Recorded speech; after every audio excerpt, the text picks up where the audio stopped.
प्यारे विद्यार्थियों, छोटे भाई बहनों, मिशन इंस्टीट्यूट में आपका स्वागत है। हम लोग आज चर्चा करते हैं मूल विधि के बारे में। जो मूल विधि क्या है, देखिए मूल विधि सब्सटेंटिव लॉ आपके सिलेबस में है और उसके अंतर्गत बहुत सारे ढेर सारे कानून हैं। एक सामान्य परिभाषा के अंतर्गत हम लोग चर्चा करने जा रहे हैं, उससे ध्यान से देखिएगा। हमने लिखा है मूल विधि क्या है या सब्सटेंटिव लॉ के बारे में किसी विधि विरुद्ध कार्य का किया जाना, किसी विधि विरुद्ध कार्य के लिए जिस विधि में दंड का प्रावधान हो उसे क्या कहते हैं, मूल विधि। अगर मूल विधि को समझें, विधि के बहुत सारे प्रकार हो सकते हैं, उसमें अगर हम इसकी बात करें तो विधि विरुद्ध कार्य के लिए जिस विधि में दंड का प्रावधान हो, है ना, तो उसे हम क्या कहेंगे, मूल विधि। यानी विधि विरुद्ध कार्य को अगर हम गौर से देखें तो इसे हम क्या कहते हैं, अपराध भी कहते हैं। अगर हम आईपीसी की धारा 40 की तरफ जाएं, वो पुरानी किताब हमारी है इंडियन पेनल कोड की, या हम नई किताब जिसे बीएनएस कहते हैं, भारतीय न्याय संहिता, उसकी धारा 2 खंड 24 में अगर हम देखें तो इसी बात का उल्लेख है कि अपराध क्या है। तो अपराध के बारे में कहा गया है किसी विधि विरुद्ध कार्य का किया जाना। If anything is against to the law is a crime और ऑफेंस। तो इस बात के लिए क्या कहा हमने कि जिस विधि में विधि विरुद्ध कार्य के लिए दंड हो, यानी किसी अपराध के लिए जहां पर पनिशमेंट हो, ऐसी विधि को क्या कहते हैं, हम मूल विधि कहते हैं। ध्यान देना है, मूल विधि का मतलब क्या निकल करके आया कि जहां किसी गैर कानूनी काम या किसी अपराध को करने के लिए दंड की बात हो तो ऐसी विधि को हम कहते हैं मूल विधि। और इस बात का उल्लेख कहां पर है, हमारी पुरानी किताब में आईपीसी में धारा 40 में है, और हमारी नई किताब जो बीएनएस है उसमें धारा 2 खंड 24 में है। तो ये ध्यान दीजिएगा, यहां पर इंपॉर्टेंट क्वेश्चन बन सकता है कि अपराध कहां पर परिभाषित किया गया है।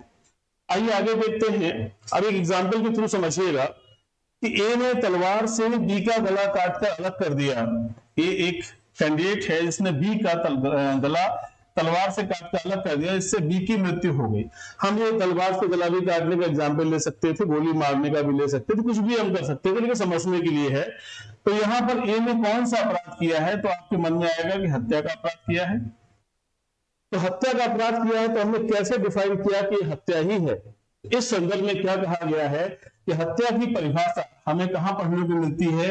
हत्या की परिभाषा में हमें जब भी देखेंगे तो धारा 101 बीएनएस में जाएंगे धारा 101, और आईपीसी में जाएंगे तो धारा 300। ठीक है, थोड़ा चेंजेस हुए हैं बीएनएस में और आईपीसी में, कुछ धाराओं को आगे पीछे किया गया है, उनके सब्सटेंस काफी हद तक वही है, लेकिन खुद थोड़ी परिवर्तन करके उसमें चेंजेस किए गए हैं उनके प्लेस में। तो ये शरीर संबंधी अपराध है, इसे आगे लेकर के आए हैं। इसी प्रकार से महिलाओं संबंधी अपराध को भी आगे लेकर के आए हैं। तो 101 धारा में ये बताया गया है कि हत्या की परिभाषा, हत्या की परिभाषा की बहुत सारी बातें हो सकती हैं। जो कोई ऐसा कोई कार्य करता है जो इस आशय से करता है किसी व्यक्ति की मृत्यु हो जाए, इस जानकारी से करता है किसी व्यक्ति की मृत्यु हो जाए, या कार्य इतना खतरनाक है इससे व्यक्ति हर हाल में मर ही जाएगा, या कोई ऐसी शारीरिक चोट पहुंचाई जाती है जो प्रकृति के सामान्य अनुक्रम में मृत्यु करने के लिए पर्याप्त है। तो जब हम इस डिफिनेशन को पढ़ेंगे तो ये 4 चीजें मिलेंगी। अगर इन 4 चीजों में कोई बात आती है तभी हत्या है, अन्यथा हत्या नहीं है। तो यहां पर धारा 101 हत्या की परिभाषा बताती है और धारा 300 जो है आईपीसी की हत्या की परिभाषा बताती है। अब हत्या के दंड की बात करें तो जो नई किताब है उसमें धारा 103 में हत्या के लिए दंड है, जबकि पुरानी किताब है उसमें धारा 302 में हत्या के लिए दंड है। तो अभी जो परीक्षा का नया सेगमेंट हमारे सामने आ रहा है और यूपीएसआई में हमारे सामने क्या होगा, बीएनएस आ जाएगी। तो बीएनएस आएगी तो आईपीसी की भी कुछ बातें याद रखनी पड़ेंगी। फिर क्वेश्चन तो ये भी आ सकता है कि पुरानी किताब में या आईपीसी में इस बात का उल्लेख कहां था। तो जो महत्वपूर्ण धाराएं हैं हम उन्हें भी साथ में लेके चलेंगे ताकि हम दोनों बातों को समझ सकें। आइए आगे चलते हैं। अब देखिए यहां पर हमने इन दोनों धाराओं को अलग अलग लिख दिया है। इन धाराओं को ध्यान से देखिएगा, हमने क्या कहा, 101 याद करने वाला है, 101 और धारा 300। बीएनएस की धारा 101 और आईपीसी की धारा 300 ये बताती है हत्या की परिभाषा, डिफिनीशन ऑफ मर्डर। और धारा 103 और धारा 302 ये बताती है हमको क्या है, हत्या का दंड। हत्या का दंड क्या है, कहा गया है जो कोई हत्या करेगा वह मृत्युदंड से या आजीवन कारावास से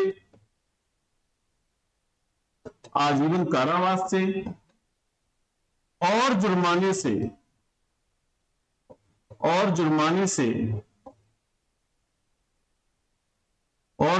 से दंडित किया जाएगा।